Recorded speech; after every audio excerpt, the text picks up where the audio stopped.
speaking of mga init ng panahon, magka-cloud seeding na raw, finally ha. Sa mga El Nino hit areas.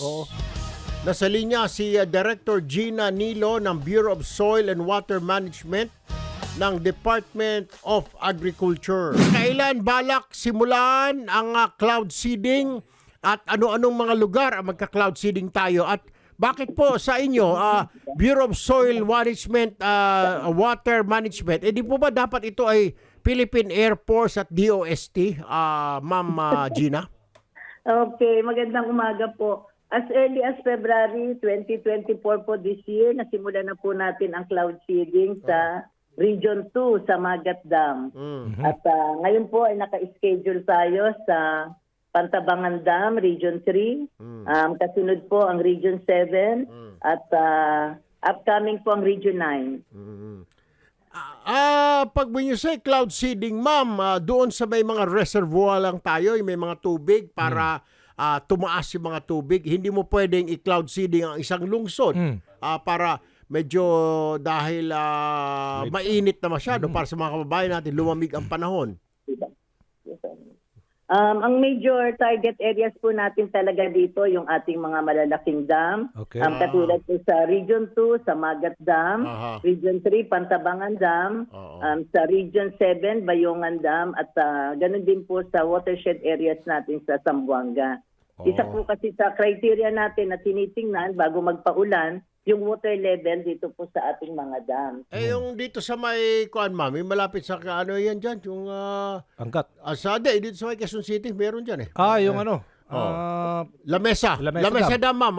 Hindi kayo magka-cloud seeding dyan. Okay pa ba yung tubig?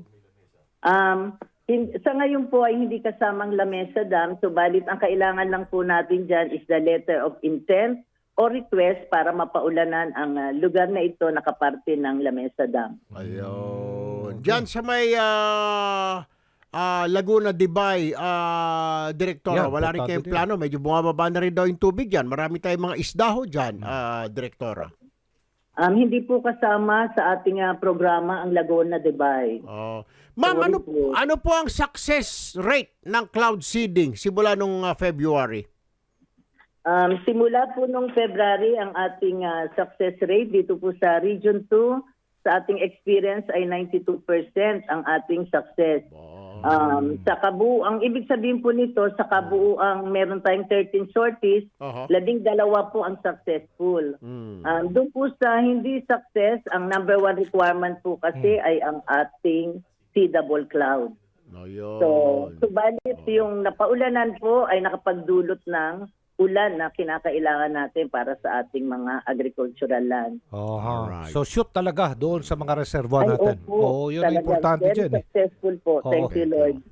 Okay. Direktora Gina Nilo ng Department of Agriculture, Bureau of Soil and Water Management. Magandang umaga. Maraming salamat po, ma'am. Good morning. Magandang umaga po at marami pong salamat sa pagkakataong ito na may bahagi ang success ng cloud seeding operation na ginagampanan ng Bureau of Soils and Water Management. Thank you po.